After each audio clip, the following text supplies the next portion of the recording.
दुनिया जो हम अपनी आंखों से देखते हैं, जहां हम सांस लेते हैं, खाते पीते हैं, वो असल में जिंदगी का सिर्फ पहला लेवल है। अब एक बहुत मशहूर आलिम सईद नूरसी रहमतुल्लाह अलैह ने अपनी किताब शुआला में जिंदगी के 5 लेवल्स का जिक्र किया है। ये उनकी तफसीर और इज्तिहाद है, डायरेक्ट हदीस नहीं, लेकिन बहुत लोगों को पसंद आती है। उनके मुताबिक तीसरा लेवल ऐसा है जहाँ कुछ खास अंबिया जिस्म रूह के साथ जिंदा है, वक्त और जगह की पाबंदी से आजाद। आज हम बात करेंगे 4 ऐसे ही नबी की। उससे पहले चैनल को सब्सक्राइब और वीडियो को लाइक करना ना भूलें, ताकि आगे के ये हैरत अंगेज हकायक जो शायद आप पहली बार सुन रहे हो और लोगों से मिस न हो जाए। तो अगर आप तैयार हैं तो एक गहरी सांस लीजिए और शुरू करते हैं ये राज भरा सफर। अब शुरुआत करते हैं उन पहले नबी से जो अब भी जिंदा है, इदरीस अलैहिस्सलाम। बाइबल और तौरात में जिन्हें इनोक कहते हैं। नबी इदरीस अलैहिस्सलाम हजरत आदम अलैहिस्सलाम की 5वीं नस्ल थे। उन्होंने बहुत खास राज हासिल किए, सितारों और एस्ट्रोनॉमी का इल्म सीखा, फरिश्तों से दोस्ती की और इजराइल अलैहिस्सलाम से खास दोस्ती की। बाद में उन्होंने एक दिल लपेटने वाला सफर किया नामालूम आलमों का। उससे पहले ही वो नबी के तौर पर मशहूर हो चुके थे, जिन्होंने कलम उठाया, लिखना शुरू किया, मैथमेटिक्स और एस्ट्रोनॉमी जैसी उलूम सिखाई और इंसानी तारीख में पहली बार कपड़े सिलकर पहने। रिवायतों के मुताबिक इदरीस अलैहिस्सलाम, जिनका नाम कुरान में 2 मरतबा आया, वो बेबीलोन के इलाके में पैदा हुए। नबूवत से पहले ही इबादत में मशगूल रहने लगे। अल-तबरी के मुताबिक जब अल्लाह ने उन्हें नबूवत अता की तो आदम अलैहिस्सलाम की उम्र 622 साल थी। वो काबिल की औलाद के पास भेजे गए, उन्हें हक की दावत दी, अल्लाह की इताअत और शैतान से बचने को कहा, लेकिन ज्यादातर लोगों ने नहीं माना। रिवायत है कि उनके साथ तकरीबन 1000 मोमिन हुए। उन्हें अपने ज़माने की सारी ज़ुबानें आती थी और लोगों को उनकी अपनी ज़बान में तालीम देते थे। नूह अलैहिस्सलाम से तकरीबन 1000 साल पहले भेजे गए। अल्लाह ने उन पर 30 सुहुफ नाजिल किए। इदरीस अलैहिस्सलाम अपना ज़्यादातर वक्त अल्लाह के जिक्र में गुजारते थे। फरिश्ते उनसे बहुत मोहब्बत करते थे और अक्सर मिलने आया करते थे। एक बहुत मशहूर रिवायत है जो किससुल अंबिया की किताबों में मिलती है, लेकिन इसकी सनद सही नहीं है, बल्कि ज्यादातर इसराइलियत और कदीम किस्सों से आई है। इसको आप एक दिलचस्प और सबक आमूज कहानी की तरह सुनिए, फैक्ट की तरह नहीं। रिवायत के मुताबिक एक दिन उन्होंने सूरज के फरिश्ते से कहा, मैं इजराइल अलैहिस्सलाम से मिलना चाहता हूँ, क्या तुम उन्हें मेरा पैगाम दे सकते हो? सूरज के फरिश्ते ने कहा, ठीक है, मैं मिलूंगा और पैगाम दे दूंगा।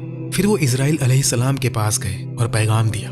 इजराइल अलैहिस्सलाम ने अल्लाह से इजाजत ली और इंसानी सूरत में इदरीस अलैहिस्सलाम के पास आए जब वो इबादत में मशगूल थे। इस्राइल अलैहिस्सलाम ने सलाम किया और कहा, ऐ अल्लाह के नबी, क्या मैं आपका साथी बन सकता हूँ? इदरीस अलैहिस्सलाम को नहीं पता था कि ये फरिश्ते हैं। वो समझे कि कोई आम इंसान है। उन्होंने कहा, मैंने ये 4 दिन सिर्फ इबादत के लिए मुकर्रर किए हैं, लोगों को छोड़कर आया हूँ, किसी ने नहीं देखा कि मैं कहाँ गया, तुम मुझे कैसे मिले?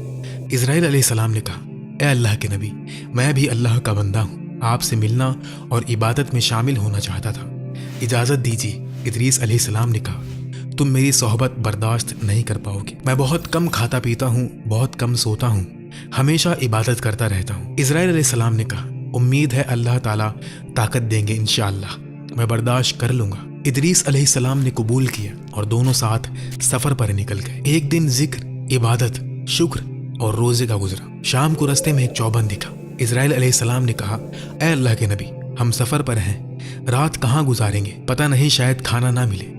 यहाँ चौबन है, इससे दूध खरीद लें, रात को रोज़ा इफ्तार कर लेंगे। इस्राइल अलैहिस्सलाम इदरीस अलैहिस्सलाम को आजमाना चाहते थे, क्योंकि फरिश्तों को खाने पीने की ज़रूरत नहीं होती। इदरीस अलैहिस्सलाम ये सुनकर गुस्सा हो गए और कहा, दोबारा ऐसी बात मत कहना, अल्लाह जहाँ भी हम होंगे वहाँ रिस्क भेज देगा।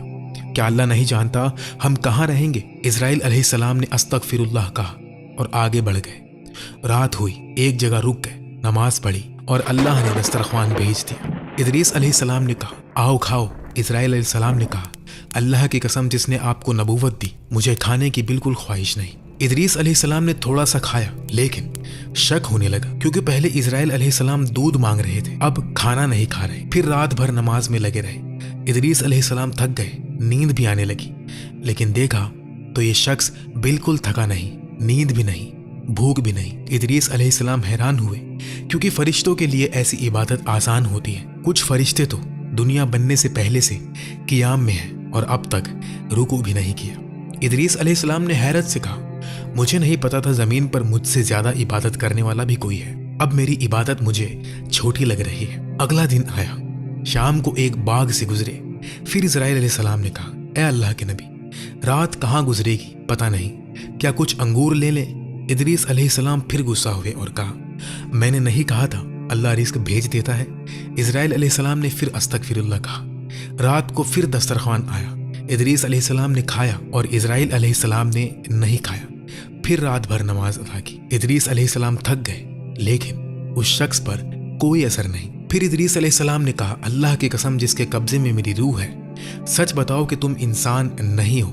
اسرائیل علیہ السلام نے کہا ہو سکتا ہے کہ میں آدم کی اولاد سے نہ ہوں۔ ادریس نے پوچھا پھر تم کون ہو؟ اسرائیل علیہ السلام نے کہا میں موت کا فرشتہ اسرائیل ہوں۔ ادریس علیہ السلام حیران رہ گئے اور پوچھا کیا میری روح قبض کرنے آئے ہو؟ کیا میری موت کا وقت آ گیا ہے؟ اسرائیل علیہ السلام نے کہا اگر حکم ہوتا تو قبض کر لیتا، لیکن میں آپ سے اللہ کے لیے محبت کرتا ہوں، اجازت لے کر ساتھی اور دوست بن کر آیا ہوں۔ ادریس علیہ السلام نے پوچھا تم 3 دن سے میرے ساتھ ہو، کیا کوئی مخلوق نہیں مری؟ اسرائیل علیہ السلام نے کہا اے اللہ کے نبی 3 دن میں کتنی روحیں قبض کی ہیں؟ جب سے آپ نے مجھے دیکھا ہر جگہ حکم کے مطابق روح قبض کر لی ہے۔ ادریس علیہ السلام نے پوچھا یہ سب کیسے ہوتا ہے؟ اسرائیل علیہ السلام نے کہا ساری دنیا میرے سامنے ایک دسترخوان کی طرح ہے، جیسے انسان ہاتھ بڑھا کر کھانا اٹھاتا ہے میں روح اٹھا لیتا ہوں۔ ادریس علیہ السلام نے کہا میری ایک خواہش ہے، مجھے موت کا مزہ چکھاؤ۔ اسرائیل علیہ السلام نے پوچھا موت کے درد سے کیا حاصل ہوگا؟ ادریس علیہ السلام نے کہا اگر موت چکھوں گا تو واپس آ کر کبھی نہ سوؤں گا، ہمیشہ اللہ کی عبادت کروں گا۔ اسرائیل علیہ السلام نے اللہ سے اجازت لی اور ادریس علیہ السلام کو موت کا مزہ چکھایا، پھر اللہ کے حکم سے واپس زندہ کر دیا گیا۔ جب آنکھ کھلی اسرائیل علیہ السلام نے پوچھا موت کا درد کیسا لگا؟ ادریس علیہ السلام نے کہا جو پڑھا تھا اس سے بالکل الگ، بہت خوفناک ہے، جیسے زندہ بھیڑ کی کھال اتاری جائے۔ پھر ادریس علیہ السلام نے کہا ایک اور خواہش ہے، مجھے جہنم دکھا۔ اسرائیل علیہ السلام نے کہا ٹھیک ہے لیکن پہلے اللہ سے اجازت لینی پڑے گی، اور کہا جہنم دیکھ کر کیا کرو گے؟ ادریس علیہ السلام نے کہا دیکھوں گا تو عبادت اور بڑھ جائے گی۔ اجازت ملی تو جہنم لے گئے۔ جہنم کے دروگا ڈر گئے، دروازہ سوئی کی نوک جتنا کھولا اور اتنے میں ہی آوازیں، گرمی، چیخیں، آگ سے ادریس علیہ السلام بے ہوش ہو گئے۔ ہوش آیا تو کہا یہ تو سوچ سے بھی زیادہ خوفناک ہے۔ پھر ادریس علیہ السلام نے کہا ایک اور خواہش ہے، مجھے جنت دکھاؤ۔ اسرائیل علیہ السلام نے کہا اللہ سے اجازت لوں گا، لیکن آپ تو ویسے بھی جنتی ہیں، قیامت کے دن آئیں گے ہی، ابھی کیا ضرورت ہے؟ ادریس علیہ السلام نے کہا اسی لیے دکھاؤ کہ شوق اور عبادت اور بڑھے۔ جنت کے دروازے پر پہنچے تو رضوان علیہ السلام اور دوسرے فرشتوں کو سلام کیا۔ فرشتوں نے پوچھا کون ہے؟ اسرائیل علیہ السلام نے کہا میں اسرائیل موت کا فرشتہ۔ سب ڈر گئے، کیا ہمارے بارے میں حکم آیا؟ اسرائیل علیہ السلام نے کہا نہیں، اللہ کے نبی ادریس علیہ السلام آئے ہیں، جنت دیکھنا چاہتے ہیں، اجازت ہے، دروازہ کھولو۔ دروازہ کھلا، ادریس علیہ السلام نے جنت کی ٹھنڈک، خوشبو، نہریں دیکھی اور ان کا دل لگ گیا۔ کہا چلو اندر جا کر تھوڑا پھل کھا لے، پانی پی لے، شوق اور بڑھے گا، عبادت اور زیادہ ہوگی۔ اندر گئے، پھل کھایا، پانی پیا۔ اسرائیل علیہ السلام نے کہا اب چلو وقت ہو چکا ہے واپس جانے کا۔ ادریس علیہ السلام نے ایک درخت کی ساخ پکڑ لی اور کہا کہ میں نہیں جاؤں گا۔ اسرائیل علیہ السلام حیران ہوئے، اللہ سے کہا یا رب میں کیا کروں، یہ نہیں جا رہے۔ اللہ نے فرمایا تم دونوں کے درمیان ایک فرشتے کو جج بناؤ، دونوں اپنی دلائل دو۔ اسرائیل علیہ السلام نے ادریس علیہ السلام سے پوچھا آپ کی دلیل کیا ہے؟ ادریس علیہ السلام نے کہا ہر روح کو موت کا مزہ چکھنا ہے، میں چکھ چکا۔ جنت والے کہتے ہیں ہم دوبارہ نہیں مریں گے، ایک ہی موت ہے اور میں مر چکا۔ کوئی آیت ہے کہ اللہ اپنے بندے کو 2 بار مارتا ہے؟ اسرائیل علیہ السلام نے کہا نہیں۔ ادریس علیہ السلام نے کہا اللہ فرماتا ہے تم سب جہنم کے پاس سے گزرو گے، میں گزر چکا، اور فرماتا ہے جنت والوں کو کبھی نہیں نکالا جائے گا اور میں داخل ہو چکا، اب نکلنا نہیں، یہ اللہ کا فیصلہ ہے۔ اسرائیل علیہ السلام نے اللہ سے پوچھا یا رب اب کیا جواب دوں؟ اللہ نے فرمایا میرا بندہ ادریس علیہ السلام تمہیں ہرا گیا، میری عزت اور جلال کی قسم میں اپنے قدیم علم سے جانتا تھا کہ ان کی موت اسی وقت ہوگی اور جنت میں اسی وقت داخل ہوں گے اور کبھی نہیں نکلیں گے۔ اے اسرائیل چھوڑ دو، میرا بندہ ادریس علیہ السلام میرے حکم سے جنت میں داخل ہوا اور میرے حکم سے ہمیشہ رہے گا۔ اس طرح ادریس علیہ السلام جنت میں آ گئے۔ قرآن میں سورہ مریم کی آیت نمبر 56 اور 57 میں ان کا ذکر ہے۔ और इदरीस अलैहिस्सलाम को याद करो, वो सिद्दीक और नबी थे, हमने उन्हें बुलंद मकाम अता किया।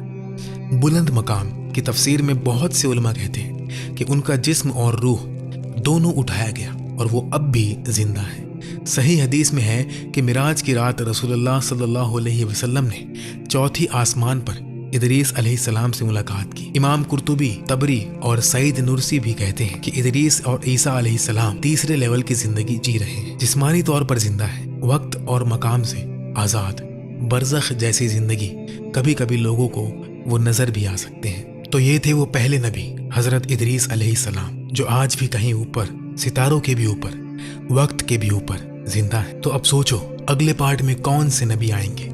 वो शख्स जिनका नाम सुनते ही जमीन हरी हो जाती थी, या वो जो आसमान से दोबारा उतरकर दज्जाल का काम तमाम करेंगे, या वो तीसरे जिनका जिक्र भी अजीब है और राज भी बहुत गहरा। दूसरा पार्ट तैयार है। अगर आप ये राज भरे सफर साथ करना चाहते हैं तो अभी चैनल को सब्सक्राइब कर लें और बेल आइकन जरूर दबा लें ताकि नोटिफिकेशन सबसे पहले आप तक पहुंचे। अल्लाह हाफिज।